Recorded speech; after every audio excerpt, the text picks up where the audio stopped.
ici le Dr House. Donc non, plus sérieusement, ici Sifel. Donc comme vous avez vu dans la petite vidéo d'intro, je vais vous parler du FAMAS. Donc c'est la version de chez Marui. Donc un petit dinosaure, on va dire, mais qui reste quand même plaisant à jouer. Donc on va commencer rapidement par la boîte. Donc il y a quelques petits trucs dans la boîte, je ne vais pas l'ouvrir. Donc une boîte relativement belle, assez sobre et qui va bien avec le petit logo de la Légion étrangère. Ça fait plaisir. Un peu de chauvinisme, ça fait plaisir. Donc, hop, on va passer à la réplique. Donc, la voici. Concernant ses caractéristiques, donc alors sans le silencieux, qui est un ajout personnel parce que je n'avais pas le, quand je l'ai acheté, il n'y avait plus le cache-flamme. Il mesure 75 cm pour un poids d'à peu près 2,5 kg. On va commencer par la prise en main. Donc, vous entendez, il grincouille un petit peu. L'ABS, c'est un des premières répliques qui ont été faites, je pense. Ça grince quoi, l'ABS grince de beaucoup. C'est un peu déplorable.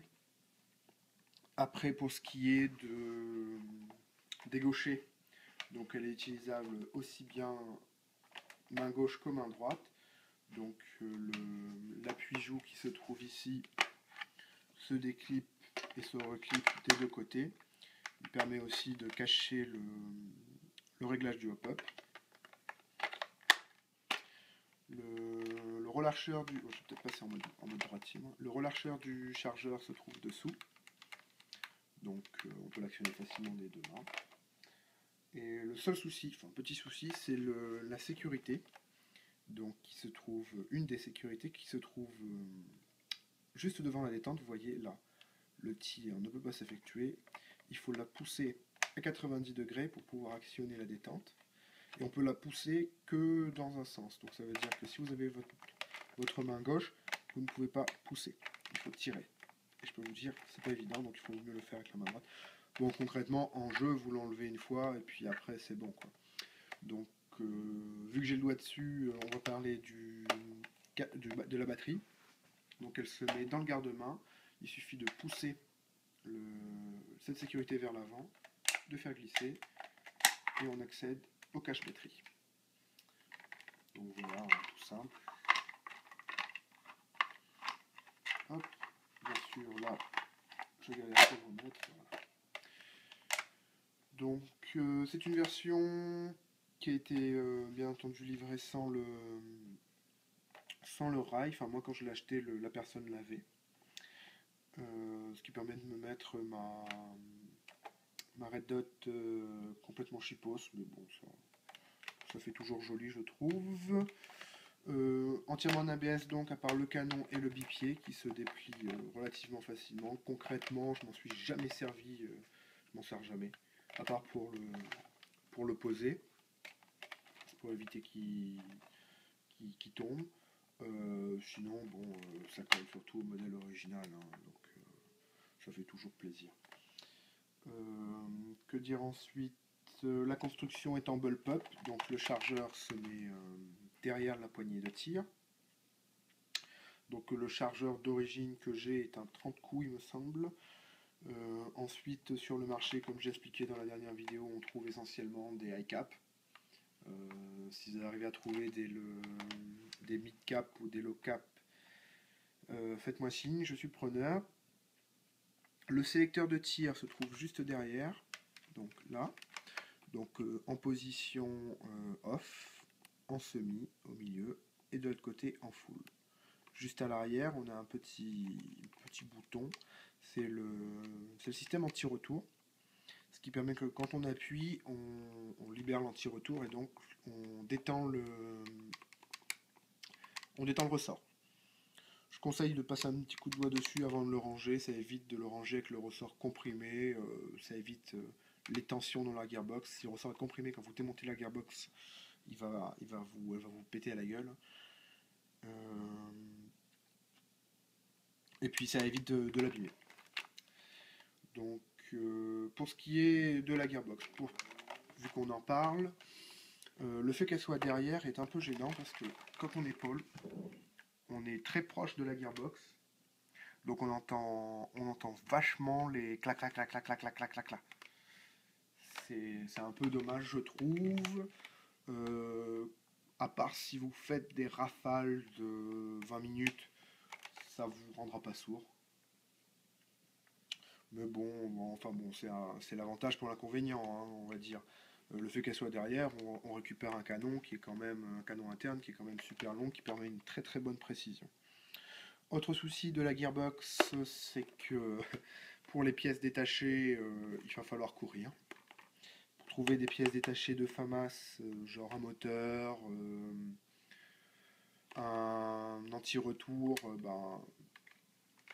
faut trouver un mec qui vend son FAMAS qui marche plus pour pièces ou racheter un FAMAS, quoi, en gros. Ce qui est un peu dommage. Sur la crosse ensuite, donc rien de réglable, les petits picots à l'arrière qui permettent de bien aller.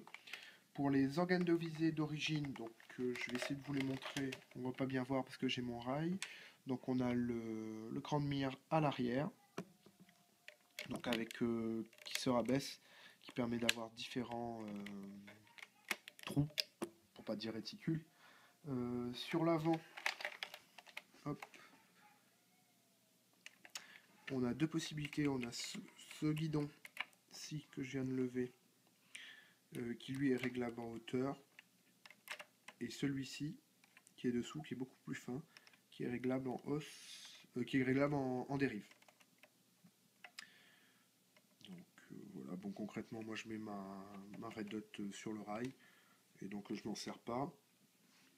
Juste en dessous de la poignée, donc on a le rechargement factice, qui fait un gros bruit de ressort bien dégueulasse, et l'aide à la visée de grenade qui se plie gauche et droite, que je vais pas faire là parce que la vis a eu tendance à user le plastique, donc du coup ça tient très mal. Il faut que je le recolle. Pour ce qui est des attaches sangles, alors si vous voulez la passer en un point, il n'y a pas de souci. Sur la crosse, il y a un attache sangle des deux côtés. Si vous voulez en passer en deux points, il vous faudra une sangle de notre bonne vieille armée française qui permet de clipper sur les petits teuteux, pour reprendre l'expression de Diablo, qui sont sur le bipied. Donc voilà, je pense que j'en ai fait le tour. Je vais vous parler des caractéristiques en jeu. Alors au niveau cadence et réactivité, c'est pas la joie. La détente, vous appuyez avant que le coup part, il y a un petit laps de temps. C'est pas les gearbox modernes où dès qu'on appuie, ça fait et ça vous crache le chargeur. Autre souci, c'est qu'en mode semi, ça arrive qu'il y a des coups qui ne partent pas, qu'il y a un petit coup qui saute. Bon, ça peut arriver. Concrètement, moi, je le laisse toujours en full. Mais la cadence est si peu importante que ça permet de faire partir une bille par bille en relâchant. Vous verrez, je vous mets une petite vidéo rapidos où on me voit faire quelques tirs pendant une partie avec. Pour ce qui est, par contre, là où la réplique est impressionnante, oui, c'est dans sa régularité. Je m'explique, bon, par contre, d'origine, il n'est pas d'origine, il y a un canon précision ainsi qu'un canon précision, qu'un upgrade pour pouvoir coller à peu près à 300 fps. Niveau portée, c'est correct, et niveau précision, par contre, une fois que vous avez le hop-up, j'ai le truc qui se barre. Une fois que vous avez le hop-up bien réglé, vous mettez les billes, si vous bougez pas, vous mettez les billes au même endroit, quoi. C'est un monstre de régularité. Il marche super bien, et même s'il queen un peu beaucoup, on arrive à se faire très très plaisir avec. Donc voilà, je vous passe une petite vidéo d'utilisation en jeu et je vous dis à très vite.